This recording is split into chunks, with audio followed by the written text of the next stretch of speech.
अगर आप mutual fund में इन्वेस्टमेंट कर रहे हैं तो आजकल मार्केट में बहुत बड़ी खबर चल रही है कि म्यूचुअल फंड का बब्बल जो है अभी फटने वाला है।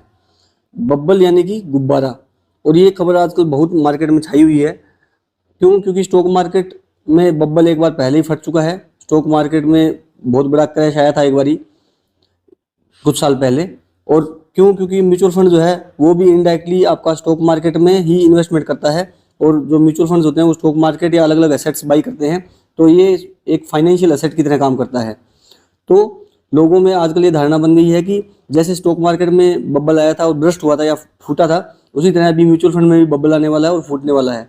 तो ये वास्तव में होगा या नहीं होगा, इसको समझने से पहले हमें 3 चीज़ें समझनी बहुत ज़रूरी हैं। पहला तो ये कि बब्बल क्या होता है, यानी बब्बल का परिभाषा क्या है, या लोगों को समझ होना चाहिए कि बब्बल का मतलब क्या है लोगों का। दूसरा कि म्यूचुअल फंड कहाँ कहाँ इन्वेस्टमेंट करता है।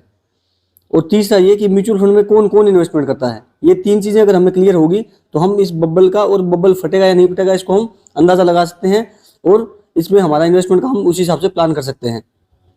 तो सबसे पहले अगर हम बात करें कि म्यूचुअल फंड में जो बब्बल होता है वो क्या होता है, या सिर्फ बब्बल की अगर हम बात करें तो बब्बल क्या होता है कि इकोनॉमिक, अगर हम कंटेक्स्ट में बात करें, क्योंकि ये इकोनॉमिक टर्म है, तो अगर हम इकोनॉमिक कंटेक्स्ट में बात करते हैं तो ये एक ऐसी सिचुएशन है जहाँ पर किसी भी फाइनेंशियल एसेट की, और फाइनेंशियल एसेट या फिर कोई स्टॉक या शेयर जिसको बोल सकते हैं, कोई स्टॉक या शेयर हो गया, या फिर इंडिविजुअल जो शेयर को छोड़ के पूरी की पूरी स्टॉक मार्केट उस कंट्री की, या फिर पर्टिकुलर एक सेक्टर उस स्टॉक मार्केट का, उस उनका जो फंडामेंटल वैल्यू होता है, या जो बेस वैल्यू होता है, या जो रियल वैल्यू जो हम कैलकुलेट करते हैं, अलग अलग इकोनॉमिस्ट जो कैलकुलेट करते हैं कि इस शेयर की रियल वैल्यू ये है, और उसका रियल वैल्यू में और उसका जो एक्चुअल प्राइस चल रहा है मार्केट में, उसके बीच में बहुत ज़्यादा गैप हो जाता है। प्राइस और जो वैल्यू है जो अभी मार्केट में चल रही है, इन दोनों के बीच में गैप बढ़ जाता है, तो एक बब्बल बन जाता है। इसको दूसरी भाषा में समझने की कोशिश करें तो यानी कि कोई भी स्टॉक या फाइनेंशियल एसेट है, उसका जो प्राइस का जो चेंज है, यानी उसके जो रेट में बदलाव हो रहा है, जो या उसका जो कीमत है वो एकदम बहुत तेज से इंक्रीज होती है। और जब इतनी तेजी से जब वो बढ़ती है तो एक स्टेज ऐसा आता है जहाँ पे जितने भी इन्वेस्टर्स होते हैं उनको अभी इसमें निवेश करने के लिए, इन्वेस्ट करने के लिए हिम्मत नहीं बचती, क्योंकि उनको अभी डर लगने लग जाता है कि अभी ये ऑलरेडी बहुत स्पीड से भाग गया है, या बहुत ज़्यादा स्पीड से इसका जो प्राइस है वो ऊपर गया है। तो डर की वजह से उन लोगों को वहाँ पे इन्वेस्टमेंट करने का एक जो है डर बैठ जाता है। और यहाँ पे क्या होता है कि इस डर की वजह से यहाँ पे जो एसेट की डिमांड जो है वो कम हो जाती है, और डिमांड कम होती है, और इस डर की वजह से लोग क्या करते हैं कि बहुत स्पीड से सेल करना स्टार्ट कर देते हैं या बेचना स्टार्ट कर देते हैं। और जब कोई एसेट से जब मैक्सिमम इन्वेस्टर्स एक साथ पैसा निकालते हैं तो उससे क्या होता है कि जो इन्वेस्टमेंट की वजह से जो बब्बल आया था, हैवी इन्वेस्टमेंट की वजह से जो प्राइस एकदम से ऊपर गया था, वो जब एकदम से शॉर्ट्स लगातार सेलिंग होती है या बेचते हैं लोग, तो उसकी वजह से प्राइस क्या है, ये प्राइस या रिटर्न एकदम से डाउन आता है। और जो एकदम से प्राइस डाउन आता है उसी को बोलते हैं बब्बल का फटना, या बब्बल ब्रस्ट भी बोलते हैं कि बब्बल अभी फट चुका है। अब हमें ये भी पता होना चाहिए कि म्यूचुअल फंड्स जो हैं वो कहाँ कहाँ निवेश करते हैं।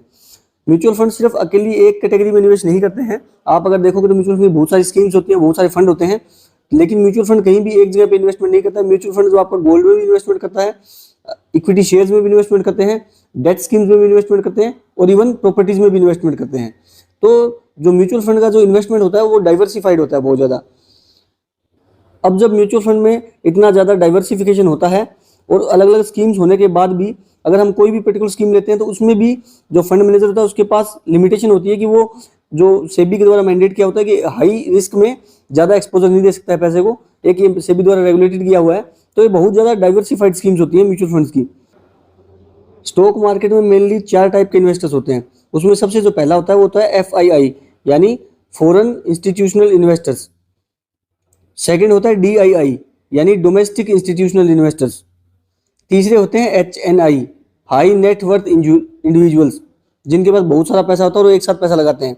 और चौथे होते हैं रिटेल इन्वेस्टर्स, हम जैसे लोग जिनके पास पैसा थोड़ा होता है इन्वेस्टमेंट में, वो छोटी छोटी रकम स्टॉक मार्केट में इन्वेस्टमेंट करते हैं या म्यूचुअल फंड में इन्वेस्टमेंट करते हैं। और इंस्टीट्यूशनल इन्वेस्टर्स की अगर हम बात करें तो इंस्टीट्यूशनल इन्वेस्टर्स में आपके इंश्योरेंस एजेंसीज, आपकी म्यूचुअल फंड इंडस्ट्री, ये सब इंस्टीट्यूशनल इन्वेस्टर्स में आते हैं। ये क्या करते हैं कि आप ये रिटेल इन्वेस्टर से पैसा उठाते हैं और वो पैसा स्टॉक मार्केट में इनडायरेक्टली लगाते हैं। तो ये इंस्टीट्यूशनल इन्वेस्टर्स के एग्जांपल हैं। तो इसमें नॉर्मली जो बड़े प्लेयर होते हैं स्टॉक मार्केट में इन्वेस्टमेंट करने वाले, वो FII और DII होते हैं। यानी एक तो विदेशी कंपनियां होती हैं और एक देसी कंपनियां होती हैं। तो आज से कुछ साल पहले तक ऐसा होता था कि इंडियन स्टॉक मार्केट में मोर देन 50% या 60-70% जो हिस्सा होता था इन्वेस्टमेंट का वो FII से आता था, यानी विदेशी लोग बहुत पैसा इन्वेस्टमेंट करते थे और DII का जो इन्वेस्टमेंट था वो बहुत कम था कंपेरेटिवली। लेकिन अभी स्थिति बदल चुकी है। अभी इंडिया के अंदर domestic institutional investors, specially mutual funds का जो इन्वेस्टमेंट है वो बहुत ज़्यादा बढ़ चुका है इंडियन मार्केट में।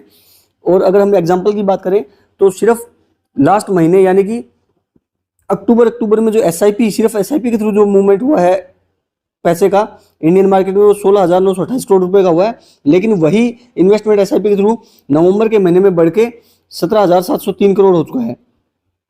यानी कि सिर्फ एक महीने में जो एक्स्ट्रा एडिशन जो हमारा इन्वेस्टमेंट आया है वो 800 करोड़ के करीब आया है। एक महीने में एक्स्ट्रा बढ़ गया इतना इन्वेस्टमेंट।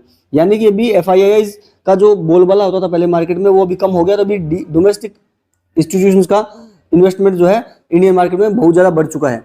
तो पहले जो ऐसे होता था कि अगर विदेश की मार्केट कोलैप्स होती है तो उसका असर इंडियन मार्केट में भी देखने को पड़ता था। जैसे कि US की अगर मार्केट हिलती थी तो उससे सेंसेक्स और निफ्टी में भी देखने को फर्क मिलता था। लेकिन आज के अगर हम एग्जांपल की बात करें ऐसा बहुत कम होता है। इसको फ्रेश एग्जांपल लेने के लिए आप रशिया यूक्रेन का वार ले सकते हैं। और रशिया यूक्रेन के वार में आप देख सकते हैं कि विदेशों की जो अर्थव्यवस्था थी वो काफ़ी चरमरा गई, लेकिन इंडिया की जो सेंसेक्स या निफ्टी उस पर इतना ज़्यादा कोई खास फर्क नहीं पड़ा। और अगर हम कोविड की ही बात कर लें तो कोविड में भी अगर मार्केट डाउन भी आया लेकिन उसके बाद उसने उसी तेजी से वापस रिकवर भी कर लिया इंडियन मार्केट ने। इसलिए आपको ये सब चीज़ें पता होनी चाहिए। अगर आपको बब्बल का नाम सुनाई देता है कि म्यूचुअल फंड में बब्बल हो गया है, यानी कि बहुत ज़्यादा इन्वेस्टमेंट हो चुका है और बहुत ज़्यादा प्राइस बढ़ चुके हैं और अभी ये फटने वाला है, तो इससे आपका ना इन्वेस्टमेंट जो है वो सुधार सकते हैं। और अगर आपको फिर भी ये लगता है कि जो हमारा म्यूचुअल फंड में इन्वेस्टमेंट करने से जो हमारा इन्वेस्टमेंट है वो खतरे में पड़ सकता है, तो एक बात आपको ध्यान रखनी है, म्यूचुअल फंड में आप अलग अलग कैटेगरी के इन्वेस्टमेंट कर सकते हैं। जरूरी नहीं कि आप डायरेक्टली इक्विटी में इन्वेस्टमेंट करें, आप डेट के भी आपके पास ऑप्शन रहते हैं, डेट में भी इन्वेस्ट कर सकते हैं, आप गोल्ड में भी इन्वेस्टमेंट कर सकते हैं। तो आप डाइवर्सिफाई करके अपने पोर्टफोलियो को, अपने जो रिटर्न है उसको स्टेबल कर सकते हैं। उम्मीद है कि आपको जो आज का जो कंटेंट था और जो लेटेस्ट टॉपिक पे जो जानकारी थी वो समझ आई होगी और आप अपने इन्वेस्टमेंट को और बेहतर बना पाओगे। अगर आपको हमारा इन्फॉर्मेशन अच्छा लगा तो हमारे चैनल के साथ इसी तरह बने रहें।